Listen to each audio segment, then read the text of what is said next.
సముద్రంలో పారుతుంది, కష్టాలు సముద్రంలో పారుతుంది.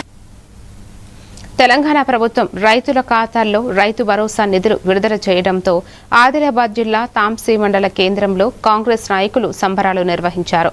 బోధ్ నియోజకవర్గ కాంగ్రెస్ ఇన్ఛార్జి ఆడే Gajender, Adilabad market committee chairman Boranchu Srikanth Reddy తదితరులు సీఎం రేవంత్ రెడ్డి చిత్రపటానికి పాలాభిషేకం చేశారు. రైతు సంక్షేమమే ప్రభుత్వ ధ్యేయమని ఇచ్చిన హామీలను అమలు చేస్తూ రైతులకు ఆర్థిక భరోసా కల్పిస్తున్నామని ఆడే గజేందర్ పేర్కొన్నారు. కార్యక్రమంలో సర్పంచ్లు, ఉప సర్పంచ్లు, కాంగ్రెస్ నాయకులు పాల్గొన్నారు. నారాయణ గారు మరియు మండల కన్వీనర్ గౌడాల సంతోష్ గారు మరియు ముఖ్య నాయకుల ఆధ్వర్యంలో ఈ పాలాభిషేకము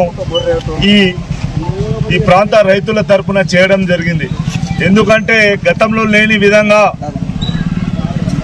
10 సంవత్సరాలలో ఏ రోజు కూడా సమయం మీద రైతు భరోసాని ఇవ్వలేదు.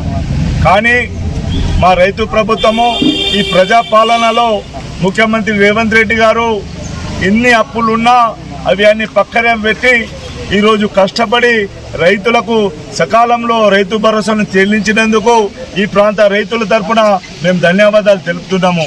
ఇదే కాదు, గతంలో కూడా ఈ రేవంత్ రెడ్డి గారు రైతు రుణమాఫీని 2 లక్షల వరకు మాఫీ చేయడం జరిగింది.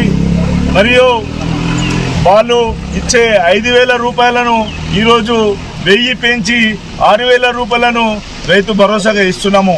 ఇవే కాకుండా 5 లక్షలతో కూడిన